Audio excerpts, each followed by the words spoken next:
My uncle asked me to build him and his wife a deck so they can enjoy their new pool, but he lives in an area where hurricanes and high winds are a part of life. So in this video, I'll show you all the connections we use that'll make it strong and last for decades.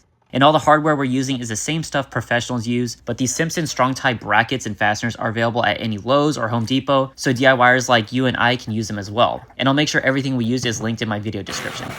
So the first step and most important was making a solid foundation, which required digging holes to make concrete footings, and these cardboard tubes will help shape those footings. So once we had our locations marked, we made sure to dig below the frost lines, but also making sure we're avoiding anything underground, which is also a good reminder to check with local building codes and also making sure the right permits are being pulled. We got all 4 holes dug out with the sonotubes placed in. Now we just need to fill them with a little bit of drainage rock and the rest with the cement mix.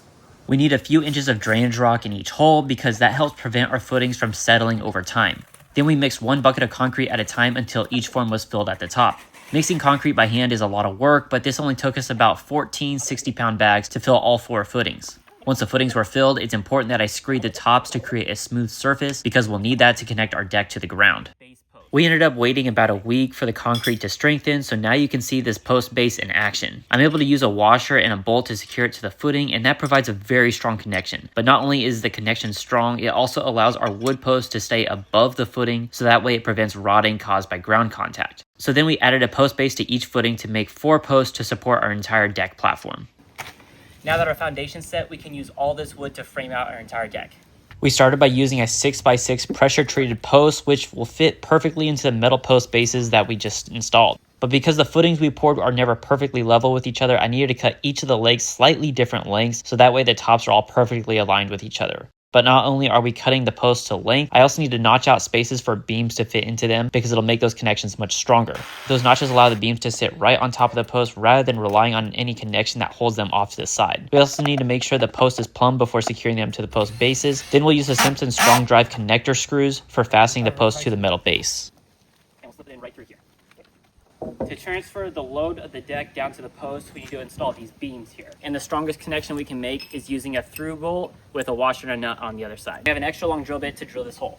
You can see those notches are perfectly sized to fit those beams. I'm also holding a level along with my drill bit to make sure the hole I'm drilling is relatively level so that way our bolts aren't too crooked. Then I'm using a 1/2-inch bolt that is longer than the entire thickness of our assembly so I have enough room to screw on the washer and nut on the other side.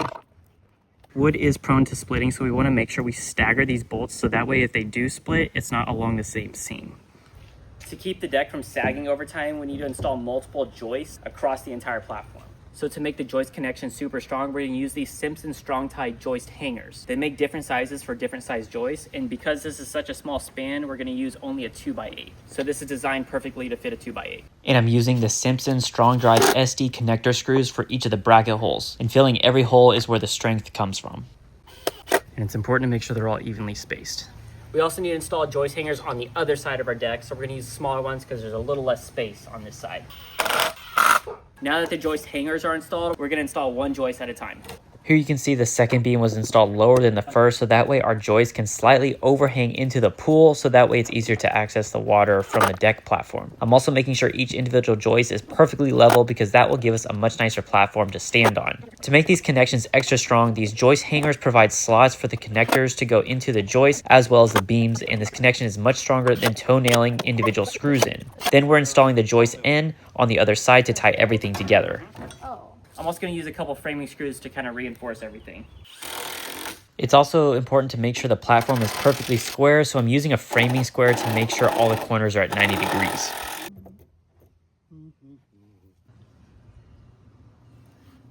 We don't want our deck platform blowing away, so we're going to use these Simpson strong tie hurricane ties. It's going to allow us to connect our platform to the beam in a really strong manner. There are different sizes depending on the depth of wood you have, so these are a perfect fit for us right here.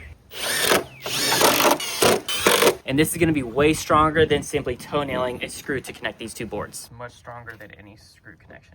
Our platform is built. Now we need to find a way to get from the patio up to the platform, so we're going to make some stairs. So I grabbed a few 2x12s and started cutting custom stair stringers with my skill saw. The most important part about making stairs is ensuring we have very consistent tread heights and tread depths throughout the entire stair. To give us a strong connection from the platform to the stairs, we're going to use these stair stringer brackets. Stairs are one of the most common failure points in decks, and these brackets and stair stringers I just cut are the only things holding the entire stair together, so I need to make sure these are spaced close enough to each other to ensure this whole thing is very sturdy. Once the brackets are in place, we can set the stringer in, and the bottom of the bracket will fold to meet with the stringer. Once we made sure each of the stair stringers were exact replicas of each other, we attached all the tops with those stair brackets and the strong drive SD connector screws. Now that we got the stair stringers installed, we need a secure way to attach it to the patio. If the bottom of our stairs isn't anchored correctly, they'll shift over time, so I notched out the bottoms to fit a 2x4, and I'm fastening that board directly into the concrete pad with Titen turbo masonry anchors. So to install this correctly, we first need to drill into the wood using a wood bit. Then we switch out our wood bit for a masonry bit. Grab a cup of water, dip it into the water to keep it cool. Then we can attach the anchor. And now that's going nowhere. And that wraps up all the framework for this deck. Next, we'll need to install all the decking and handrails, but without the proper framework, none of that matters. This is also a reminder that anyone can build a deck, but these connections are what make it last. To help you know what I used for this build, I have all the key products linked in the description, so be sure to check that out. And to further help you out, here are close-ups of what each of these fasteners look like that I used. I used the strong drive structural fasteners for general reinforcement throughout the deck. Then I used the SD connector screws for all of the bracket connections. And finally, the strong tie Titen turbo masonry anchors to secure the stairs to the existing patio.